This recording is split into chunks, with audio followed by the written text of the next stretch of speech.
안녕하세요, 여러분. 협상이라는 거 우리 일상에서 정말 매일 하는 거잖아요. 바로 이 협상이라는 게임을 게임 이론으로 한번 들여다보면 어떨까요? 이 커다란 파일을 대체 어떻게 나눠야 가장 현명할지 그 전략적인 해답을 지금부터 같이 한번 찾아보시죠. 자, 이런 상황을 한번 상상해 보세요. 여러분과 전혀 모르는 사람, 단둘이서 100만 원을 나눠야 합니다. 여러분이라면 어떻게 나누시겠어요? 바로 이 간단해 보이는 질문에서 모든 게 시작됩니다. 오늘 우리가 살펴볼 흐름입니다. 먼저 거래의 규칙부터 시작해서요. 단판 승부인 최후 통첩 게임, 그리고 인간의 심리죠. 탐욕을 이기는 공정함, 또 현실 속 밀고 당기는 협상, 마지막으로 협상이 깨졌을 때 등장하는 심판까지 차근차근 알아보겠습니다.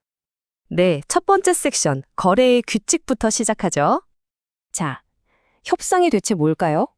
교과서적으로는 한정된 자원을 두고 각자 자기 몫을 극대화하려는 전략적인 상황이라고 하는데요.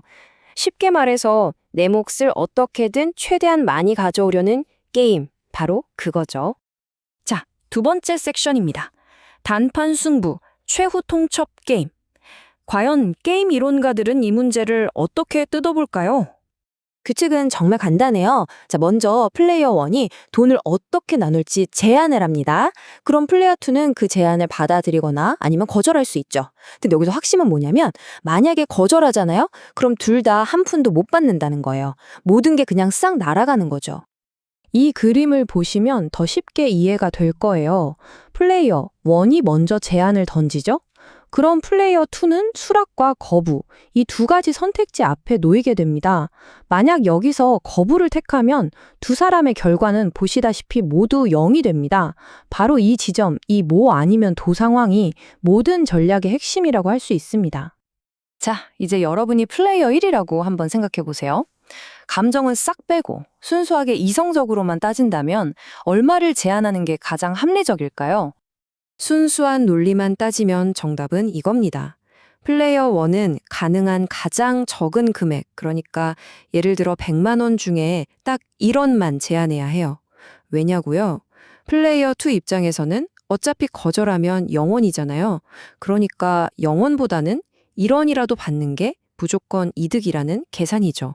이게 바로 고전적인 게임 이론이 내놓는 예측입니다. 하지만 현실은 그렇게 차갑게 돌아가지 않죠.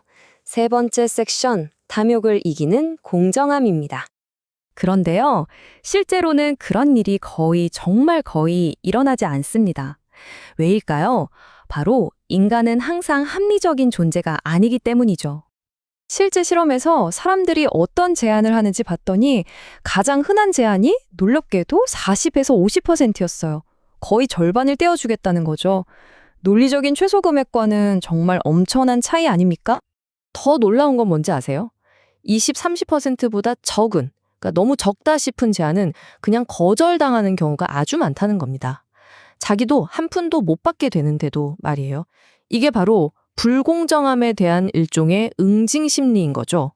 사람들은 불공정한 대우를 받느니 차라리 너도 잃고 나도 잃자는 식으로 모두가 아무것도 못 갖는 길을 택하기도 한다는 겁니다. 아니, 도대체 왜 이런 결과가 나오는 걸까요? 그 답은 독재자 게임이라는 다른 게임과 비교해보면 아주 명확해져요. 이 독재자 게임에서는요, 플레이어 2에게 거부권이 아예 없어요.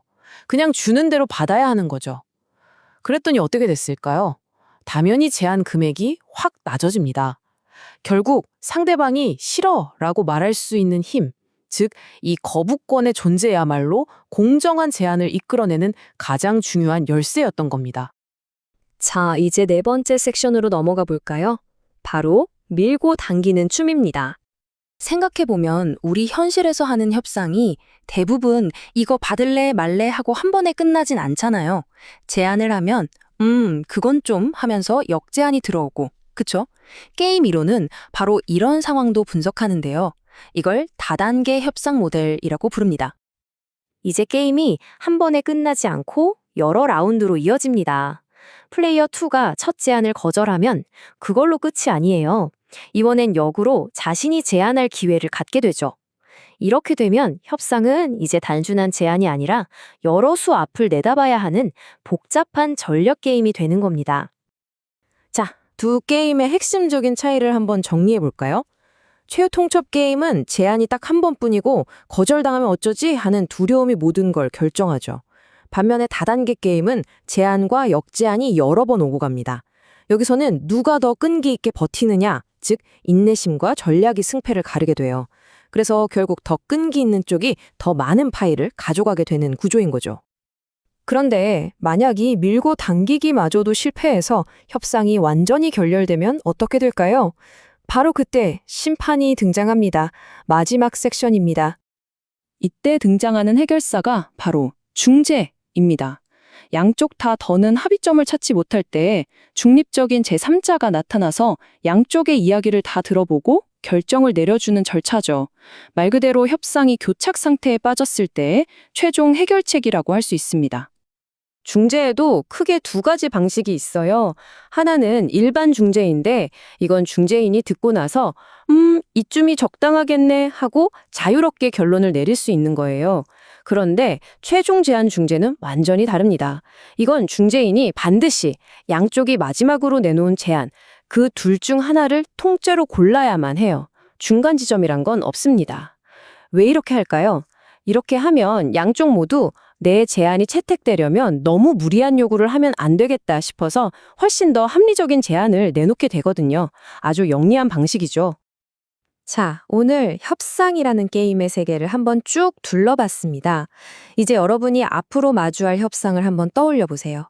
그 협상은 단 한 번의 제안으로 끝나는 단판 승부 게임인가요? 아니면 여러 번 제안이 오고 가는 밀고 당기는 춤인가요? 이 질문에 답하는 순간 여러분이 어떤 전략을 써야 할지 그 길이 보이기 시작할 겁니다.